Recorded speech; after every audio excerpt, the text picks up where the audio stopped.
En este capítulo 34 hallaremos que al detenerse Jacob en Sucot, le ocurrió una tragedia. Acontece un escándalo en la familia de Jacob. Dina, la hija de Jacob y Lea, es deshonrada por Siquem, hijo de Hamor, el heveo. Simeón y Leví, hermanos de Dina, vengan este hecho, dando muerte a todos los habitantes de la ciudad de Hamor. Este hecho no se puede justificar y se constituye en una mancha sobre la familia de Jacob. Revela el hecho de que Jacob no salió de la casa de su tío en la tierra de Harán con suficiente anticipación. Hay que ver también que Dios tuvo razón al decir a Jacob que saliera de ese ambiente. Ahora hay dos cosas a las cuales Dios presta mucha atención en el libro de Génesis. Y vamos a detenernos por unos momentos para dirigir nuestra atención una vez más hacia estas dos cosas, las cuales ya hemos mencionado antes por separado, pero vamos a mencionarlas juntas una vez más. En primer lugar, Dios tiene interés en la herencia. A Dios le interesa que un creyente se case con un creyente. Manda a los creyentes que no se casen con los inconversos. Eso tiene importancia especial para la herencia. La segunda cosa es que Dios está interesado en el ambiente del individuo. Lo podemos ver aquí mismo en la vida de Jacob. Él tiene una familia grande de 12 hijos y también tiene hijas. La narración nombra a Dina porque tenemos esta historia triste acerca de ella. El ambiente desempeña un papel importante en este episodio. A propósito, ¿ha notado usted que en todas estas familias existe rivalidad y conflicto? Lo observamos en la familia de Abraham. Lo notamos también en la familia de Isaac, cuando tomó a Esaú como su hijo favorito y Rebeca a Jacob como su favorito. Esa fue la causa de muchísima dificultad en esa familia. Veremos ahora que existe muchísima dificultad en la familia de Jacob. Tiene una familia grande y mixta. En realidad, debemos llamar Israel a este hombre Jacob, porque ese es su nuevo nombre.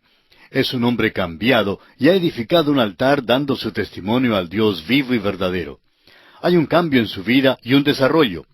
Sin embargo, llegamos ahora a este capítulo triste y sórdido en Génesis. Debe haberle causado mucha angustia a Jacob en ese entonces. Y encontramos también una lección en todo esto para todos nosotros hoy en día. No espere usted que un cristiano llegue a madurar de la noche a la mañana. Es verdad que Dios le recibe en su familia como un hijo completo. Le es posible entender las verdades divinas y el Espíritu Santo llega a ser su maestro tan pronto como nace en la familia de Dios. Pero el desarrollo suyo y el mío, amigo oyente, es algo lento. El progreso es lento. Aprendemos verdades de la Biblia, pero luego nos damos cuenta que en nuestras vidas tropezamos aquí y caemos allá. Pasamos por experiencias similares a las de Simón Pedro, pero gracias a Dios, Simón Pedro tropezaba y caía, pero también se levantaba y se limpiaba y seguía de nuevo. Luego llegó el día cuando caminó muy cerca del Señor. Necesitamos, pues, reconocer que en nuestras vidas y en las vidas de otros, el desarrollo es algo lento. No esperemos demasiado. No esperemos que el nuevo bebé en Cristo se porte como un creyente maduro. Vamos a aprender esto de la vida de Jacob. Hay varias historias terribles en el libro de Génesis, y esta es una de ellas. Las historias terribles tocan a los hijos de Lea. Ella era la hija mayor de Labán, que había sido dada a Jacob. Creemos que todo este apuro da evidencia de que Dios no aprobó la trampa, la artimaña, ni aprueba la pluralidad del matrimonio. Lea tuvo 4 hijos: Simeón, Leví, Rubén y Judá. A Simeón y Leví los vemos involucrados en la historia de este capítulo. Rubén es quien peca en el capítulo 35, y luego tenemos la vergüenza terrible de Judá. Parece que cada uno de los hijos de Lea resultó mal. Por lo menos es evidente que cada uno tenía algo de pecado indecoroso en su vida. Nos hemos fijado en la rivalidad que había en las familias de Abraham e Isaac, pero creemos que en esta familia ha entrado otro elemento. Hay algo desagradable y falso que se ha filtrado en la familia de Jacob. Las obras de la carne durante los años de la juventud de Jacob comienzan ahora a llevar el fruto de corrupción en los últimos años. El ambiente durante los años que pasó con el tío Labán no era nada bueno. Produjo las raíces de estos pecados terribles, y ya era hora de salir de aquel ambiente. Sin embargo, Jacob se detiene en Siquem. Es probable que tuviera una propiedad buena en las afueras del pueblo. Trata de orientarse hacia la cultura del día. Veremos que no era un lugar bueno para él y que Dios tiene que apartarle de esa región. Después de leer este capítulo, también usted, estamos seguros, ha de llegar a la conclusión de que es mejor que Dios aparte a Jacob de todo esto. Y leamos los versículos 1 al 4 del capítulo 34 de Génesis. Salió Dina, la hija de Lea, la cual ésta había dado a luz a Jacob, a ver a las hijas del país. Y la vio Siquem, hijo de Hamor Heveo, príncipe de aquella tierra, y la tomó y se acostó con ella, y la deshonró. Pero su alma se apegó a Dina, la hija de Lea, y se enamoró de la joven, y habló al corazón de ella. Y habló Siquem a Hamor su padre, diciendo, Tómame por mujer a esta joven. Dina salió a visitar en el pueblo, y Siquem la violó. Este es el lenguaje de los diarios y los medios de noticias en nuestros días. Ahora, si ellos pueden decirlo y publicarlo por la radio y la televisión, ciertamente nosotros también podemos decirlo. Quizá, amigo oyente, el púlpito sea débil hoy porque los predicadores tienen miedo de usar el lenguaje acérrimo, implacable que deben emplear hoy día. Hoy más que nunca necesitamos descifrar el pecado, llamarlo por su nombre. Había un tiempo cuando los hombres entendían que el pecado era pecado. Tenemos pues ante nosotros esta historia terrible de pecado. Lo interesante es que el joven Siquem aparentemente se enamoró de la joven y realmente quería casarse con ella. Ahora no debió haber hecho lo que hizo porque eso era pecado, pero ya está hecho y desea casarse con Dina. Leamos ahora los versículos 5 al 7. Pero oyó Jacob que Siquem había amancillado a Dina su hija, y estando sus hijos con su ganado en el campo, calló Jacob hasta que ellos viniesen. Y se dirigió Hamor, padre de Siquem, a Jacob para hablar con él. Y los hijos de Jacob vinieron del campo cuando lo supieron. Y se entristecieron los varones y se enojaron mucho, porque hizo vileza en Israel, acostándose con la hija de Jacob, lo que no se debía haber hecho. Opinamos que Jacob no debió haber exagerado tanto este asunto. Cuando Hamor, el padre de Siquem, vino a él, era muy obvio con qué motivo venía. Quería conseguir a la joven como esposa para su hijo. Jacob probablemente debió haber pensado bien sobre el caso. Estando la situación así, esta era la mejor resolución en esa hora. Pero en lugar de eso, Jacob llamó a sus hijos que se juntaran, y tuvieron un consejo de guerra, por decirlo así. Ciertamente lo que hicieron ellos no era la mejor resolución de ninguna manera, y Dios no lo aprobó. Leamos entonces los versículos 8 al 12 de Génesis capítulo 34. Y Hamor habló con ellos diciendo, El alma de mi hijo Siquem se ha apegado a vuestra hija, os ruego que se la deis por mujer, y emparentad con nosotros, dadnos vuestras hijas, y tomad vosotros las nuestras, y habitad con nosotros, porque la tierra estará delante de vosotros, morad y negociad en ella, y tomad en ella posesión. Siquem también dijo al padre de Dina y a los hermanos de ella, Halle yo gracia en vuestros ojos, y daré lo que me dijereis. Aumentad a cargo mío mucha dote y dones, y yo daré cuanto me dijereis, y dadme la joven por mujer. Creemos que no habría sido malo dársela como esposa en vista de lo acontecido. Pero francamente, sí habría sido malo que Jacob y sus hijos continuaran viviendo allí y que se casaran con estas personas. Todo esto revela que Jacob tendrá que mudarse de allí. Este no es el lugar donde debe quedarse porque, como dijimos, resultará que su familia se va a casar con los habitantes de esta tierra. Prosigamos ahora leyendo los versículos 13 al 16. Pero respondieron los hijos de Jacob a Siquem y a Hamor su padre con palabras engañosas, por cuanto había amancillado a Dina su hermana. Y les dijeron, No podemos hacer esto de dar nuestra hermana a hombre incircunciso, porque entre nosotros es abominación. Mas con esta condición os complaceremos, si habéis de ser como nosotros, que se circuncide entre vosotros todo varón. Entonces os daremos nuestras hijas, y tomaremos nosotros las vuestras, y habitaremos con vosotros, y seremos un pueblo. Jacob de veras debió haber hecho un esfuerzo para impedir a sus hijos seguir adelante con lo que planeaban hacer. Sus hijos contestaron con engaño, deliberadamente engañaron al hombre. Respondieron a Siquem y a Hamor su padre con palabras engañosas, dice.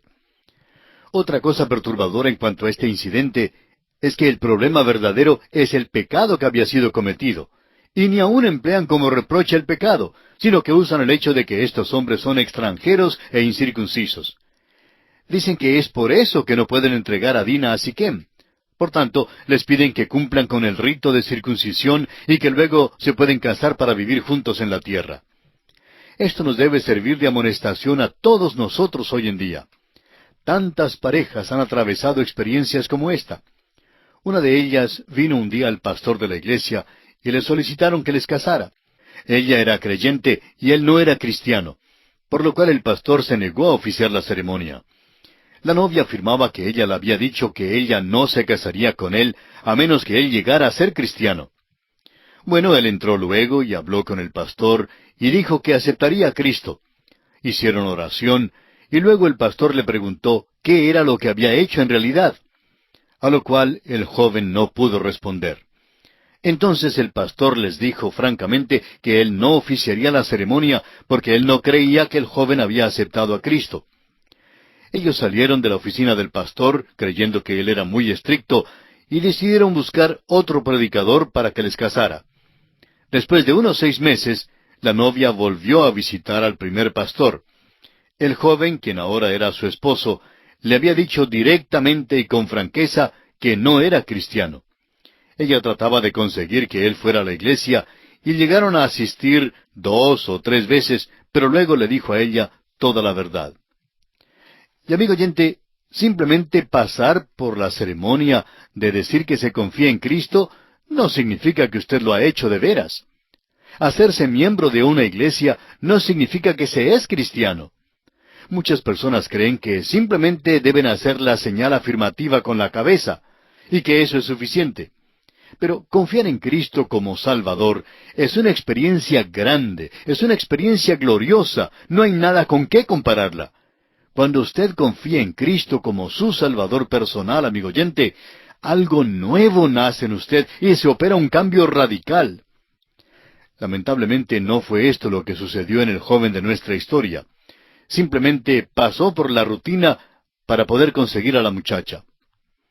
¿Sabe usted que Mark Twain tuvo la misma experiencia? Él no era cristiano. Se enamoró de una señorita muy bella que era creyente, y ella no quería casarse con él hasta cuando él llegara a ser cristiano. Pues bien, Mark Twain hizo la profesión de haber aceptado a Cristo como su Salvador, y principiaron así. Como quizá usted sabe, Mark Twain llegó a ser famoso, y le agasajaban todos los hombres famosos del mundo. Andaba en aquellos círculos de buen tono. Un buen día, al regresar a su casa en Missouri, en los Estados Unidos, ella quería asistir a la iglesia con él. Él entonces la llamó por el diminutivo cariñoso, como siempre la llamaba, y le dijo que no era posible guardar las apariencias por más tiempo. Y le dijo que asistiera ella sola a la iglesia porque él no era creyente. Y esto transformó este hogar en un hogar muy infeliz. Echó a perder la vida por completo a esta joven cristiana. Y eso es lo que dicen los hijos de Jacob aquí. Prometen a estos hombres que si cumplen con el rito de la circuncisión, todo saldría bien. Estaban tan equivocados como los hombres hoy en día, que piensan que por hacerse miembro de una iglesia, o moviendo afirmativamente la cabeza, o expresándose en un vocabulario espiritual, o aun citando algunos versículos de la Biblia, todo saldrá bien. Y que son estas cosas las que hacen que una persona sea verdaderamente cristiana. Leamos ahora los versículos 17 al 23 de este capítulo 34 de Génesis. Mas si no nos prestareis oído para circuncidaros, tomaremos nuestra hija y nos iremos. Y parecieron bien sus palabras a Hamor y a Siquem, hijo de Hamor. Y no tardó el joven en hacer aquello, porque la hija de Jacob le había agradado, y él era el más distinguido de toda la casa de su padre. Entonces Hamor y Siquem, su hijo, vinieron a la puerta de la ciudad, y hablaron a los varones de su ciudad, diciendo, Estos varones son pacíficos con nosotros, y habitarán en el país, y traficarán en él. Pues he aquí la tierra es bastante ancha para ellos. Nosotros tomaremos sus hijas por mujeres, y les daremos las nuestras. Mas con esta condición consentirán estos hombres en habitar con nosotros, para que seamos un pueblo, que se circuncide todo varón entre nosotros, así como ellos son circuncidados. Su ganado, sus bienes y todas sus bestias serán nuestros. Solamente convengamos con ellos y habitarán con nosotros. Ahora vemos que ellos no son completamente sinceros tampoco. Suponen que la familia de Jacob se quedará en esa tierra y que finalmente ellos podrán absorberlos, y por tanto toda la riqueza de Jacob pasará a manos de ellos.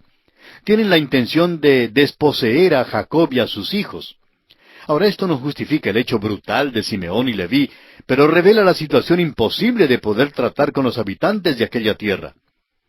Veamos ahora en los versículos 24 al 31 cómo los hijos de Jacob llevan a cabo su cruel venganza. Y obedecieron a Hamor y a Siquem su hijo todos los que salían por la puerta de la ciudad, y circuncidaron a todo varón, a cuantos salían por la puerta de su ciudad. Pero sucedió que al tercer día, cuando sentían ellos el mayor dolor, dos de los hijos de Jacob, Simeón y Leví, hermanos de Dina, tomaron cada uno su espada, y vinieron contra la ciudad que estaba desprevenida, y mataron a todo varón. Y a Hamor y a Siquem su hijo los mataron a filo de espada, y tomaron a Dina de casa de Siquem, y se fueron. Y los hijos de Jacob vinieron a los muertos, y saquearon la ciudad por cuanto habían amancillado a su hermana. Tomaron sus ovejas y vacas y sus asnos, y lo que había en la ciudad y en el campo, y todos sus bienes. Llevaron cautivos a todos sus niños y sus mujeres, y robaron todo lo que había en casa. Entonces dijo Jacob a Simeón y a Leví: Me habéis turbado con hacerme abominable a los moradores de esta tierra, el cananeo y el fereceo, y teniendo yo pocos hombres, se juntarán contra mí, y me atacarán, y seré destruido yo y mi casa. Pero ellos respondieron: ¿Había él de tratar a nuestra hermana como a una ramera? Ahora esta fue una verdadera trampa, un verdadero engaño. Simeón y Leví eran hermanos de padre y madre de Dina y querían vengarse. Es verdad que Hamor también había intentado emplear el engaño, pero eso no justifica esta acción. Es cosa terrible lo que hicieron estos dos hijos de Jacob. Mataron a Hamor y a Siquem, y luego note usted que los otros hijos de Jacob se juntan con ellos. Se puede ver que estos hijos no hicieron lo correcto. Algo anda mal en la casa de Jacob. Sus hijos se habían criado en el hogar de Labán y han aprendido lecciones sobre el engaño y la mentira. Fíjese usted en Jacob. Reprende a Simeón y Leví, pero su reprensión no es por causa del pecado que han cometido. Su reprensión es porque le han dado una mala reputación a él. Es evidente, pues, que algo anda mal en la vida de Jacob. Y a veces nosotros hacemos lo mismo. Tomamos una perspectiva mala del pecado y de nuestras reacciones. Pensamos en el efecto del pecado y nos preocupa más ese efecto que lo que debe preocuparnos el pecado mismo. Hay muchas personas en nuestras iglesias hoy en día que no se declaran sobre ciertas gestiones. Ahora, ¿por qué no lo hacen? Pues porque el pequeño grupo de personas con quienes andan no les aceptarían. Tienen su pequeña asociación exclusivista y no se atreven a declararse sobre algo por temor al qué dirán. No es nunca cuestión de decidir si algo es bueno o malo, sino más bien si les será posible conquistar el favor de sus amigos. Que Dios tenga misericordia de cristianos como estos. Todos necesitamos aprender a evaluar si nuestras acciones son buenas o son malas. ¿Es cosa cristiana? ¿Es algo que un hijo de Dios debe hacer o algo que no debe hacer? Amigo oyente, nuestras iglesias están llenas de aquellos que solo se acomodan, se comprometen. Por eso tenemos tantos cristianos frustrados e infelices hoy en día. No es extraño, pero es cosa maravillosa decidirse por la verdad. Cuando uno toma el lado de la verdad, no hay necesidad de acomodarse. La razón no admite fuerza, como dice un dicho popular. ¡Cuán maravilloso es hacer esto! Pobre Jacob, ha crecido, pero no ha crecido lo suficiente. Sus hijos tratan de defender su acción, diciendo que no dejarán que alguien trate a su hermana como a una ramera. Esta es su justificación por su acción brutal. Diríamos que simplemente querían hacerse justicia por sí mismos. Debieron haber dejado que el joven se casara con su hermana. Eso habría sido lo mejor bajo tales circunstancias. Ciertamente no hay excusa que se pueda ofrecer por su homicidio tan brutal y vengativo como ese. El cristiano hoy día tiene algunas instrucciones y debemos seguirlas. El apóstol Pablo dice en su carta a los Romanos capítulo 12 versículos 19 al 21, «No os venguéis vosotros mismos, amados míos, sino dejad lugar a la ira de Dios, porque escrito está, mía es la venganza, yo pagaré, dice el Señor». Así que, si tu enemigo tuviere hambre, dale de comer; si tuviere sed, dale de beber, pues haciendo esto, ascuas de fuego amontonarás sobre su cabeza. No seas vencido de lo malo, sino vence con el bien el mal. En el mismo momento que tratamos de vengarnos, quiere decir que no estamos caminando ya por la fe. En efecto, estamos diciendo que no podemos confiar en que Dios pueda resolver este asunto. Jacob y sus hijos no tuvieron la luz de la epístola a los romanos en su día, porque todavía no había sido escrita. Francamente, no estamos seguros de que estos muchachos hubieran vivido según estas instrucciones en aquel entonces si las hubieran sabido. Sin embargo, no hay justificación alguna por el hecho terrible que cometieron. Claro que uno comprende que actuaron por la compasión que tenían de su hermana y por la vergüenza que vino sobre la familia. Y todos estos sentimientos les impulsaron a obrar como lo hicieron. Aunque, repetimos, no hay justificación alguna por el hecho terrible que cometieron. Y es después de esta experiencia terrible que Jacob regresa a Betel. Dios le llama a regresar a Betel y es la hora en que debe estar allí.